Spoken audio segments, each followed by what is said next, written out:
The first morning light hit.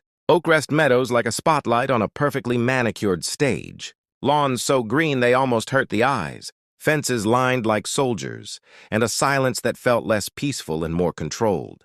I was tightening the last screw on my new mailbox when I saw them. The infamous HOA trio, marching across the street as if rehearsed.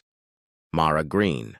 Visor low, clipboard clutched like a scepter, radiating a confidence born of years of unchallenged rule, and Doug Reeves, tape measure swinging like a badge of self-appointed authority. "Your mailbox color violates community standards," Mara declared, voice sharp enough to slice through the morning calm. But I only smiled and reminded them I wasn't part of their HOA. Their faces twitched in disbelief, confusion and anger, and Doug immediately called the authorities. Minutes later, a patrol car glided down the street. But instead of intimidation, the officer confirmed what I already knew. My house sat legally 27 feet outside HOA boundaries. Shock rippled through the crowd of neighbors, long trained to fear Mara's tyranny. But Mara didn't stop. Emails, threats, public shaming, and forum posts declaring my home a visual disruption flooded in. I collected every letter, screenshot, and map, quietly building my case while secretly enjoying their frustration. A deeper dive into county records revealed the HOA's supposed boundary expansion was never legally filed. For 6 years, they had been enforcing rules they had no authority to enforce. When Mara called a mandatory compliance hearing to publicly shame me, I arrived prepared, certified documents proving my legal exemption, a sheriff's deputy and a property lawyer at my side.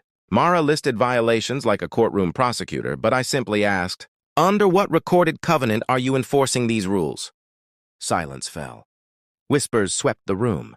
The officer verified my deeds, confirming Mara's authority evaporated instantly. Doug's face turned pale, Mara's composure cracked, but the story wasn't over. A week later, scanning foreclosure notices, I discovered 3 neglected community parcels: the park, the walking trail, and the utility buffer behind the clubhouse, completely unowned.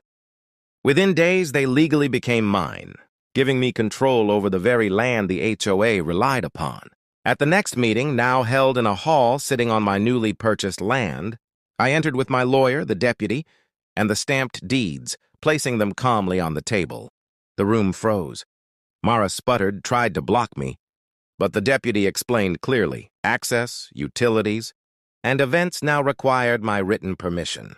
I casually mentioned I had also uncovered discrepancies in HOA spending, unpermitted renovations, and other legal loopholes, sending murmurs of panic through the crowd.